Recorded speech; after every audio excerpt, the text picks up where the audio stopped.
آپ نے نام سنا ہوگا محمود غزنوی اور ایاز کا. ان کا باہم محبت کا رشتہ بہت گہرا تھا. ایاز ٹوٹ کے چاہتا تھا بادشاہ کو. اب دیگر مصاحبین حسد کرتے تھے، بغض رکھتے تھے. وہ کہتے تھے کیا اس میں کرشمہ اور کمال ہے کہ بادشاہ اس کو اتنا ہی چاہتا ہے.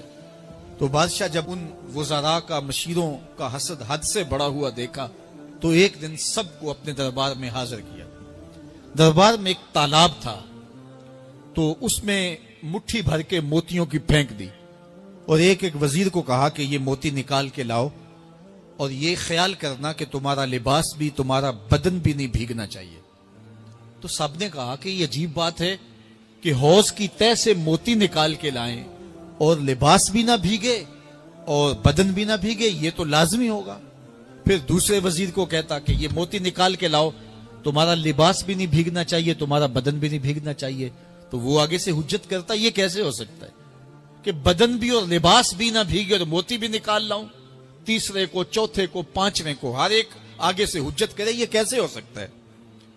پھر ایاز آ گیا تو بادشاہ نے ایاز کو کہا کہ یہ موتی نکال کے لانے ہیں اور تمہارا لباس بھی اور تمہارا بدن بھی نہیں بھیگنا چاہیے. ایاز نے فوراً چھلانگ لگائی اور موتی نکالے. جب باہر نکلا تو بدن اور لباس پانی سے نچڑ رہا تھا. تو ایسے موتی بادشاہ کو پیش کیے اور بدن کپ کپا رہا تھا. تو بادشاہ بڑے غصے سے کہا کہ ایاز تمہارا بدن بھیگ گیا، تمہارے کپڑے بھی بھیگ گئے. میں نے کہا تھا لباس بھی نہیں بھیگنا چاہیے، کپڑے بھی نہیں بھیگنے چاہیے. تو ایاز بڑی لجاجت سے عرض کرنے لگا بادشاہ سلامت، آپ کے دو حکم تھے. ایک یہ کہ موتی نکال کے لانے ہیں، دوسرا حکم یہ تھا کہ لباس اور کپڑے بھیگنے نہیں چاہیے.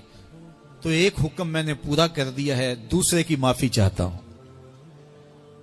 تو صاحب اللہ نے حضرت انسان کے سینے میں جذبات کا ایک جہاں آباد کیا ہے. شیطان کو بھی انسان کے پیچھے لگا دیا اس کی آزمائش کے لیے، اس کے امتحان کے لیے. نفس بھی اس کے اندر موجود ہے اور دوسری جانب اس کو گناہوں سے منع بھی کیا اور نیکی کی تلقین بھی کی. اب کتنی مشکل زندگی ہے حضرت انسان کی. آئی جان شکنجے اندر جویں ویلنے دے وچ گنا. کتنی مشکل زندگی ہے.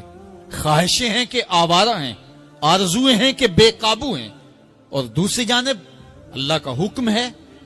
اب کیا کرے؟ تو گناہ کرنے کے بعد پھر اللہ کے حضور توبہ کر لے، جو ممکن ہو وہ نیکی کرے اور گناہ سے مقدور بر بچنے کی کوشش کرے. لیکن بشری تقاضوں کے تحت اگر اس سے گناہ کبھی سرزد ہو جائے تو اس پر اکڑے نہ اور اس پہ مصر نہ رہے، اس پہ اصرار نہ کرے، بلکہ فوراً اللہ کی حضور توبہ کرے. گناہ کرنے کے بعد بندہ جب توبہ کرتا ہے التائب من الذنب کمن لا ذنب لہ، تو وہ ایسے ہوتا ہے جس طرح اس نے گناہ کیا ہوا ہی نہیں. بندہ 100 بار گناہ کر کے توبہ کرے، اللہ 100 بار معاف فرما دے. وہ کریم ہے، 70 ماؤں سے زیادہ پیار کرتا ہے.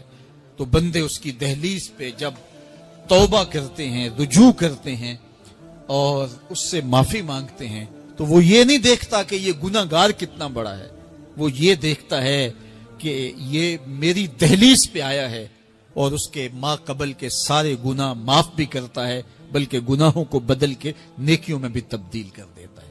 حضرت فاروق اعظم کا زمانہ ہے.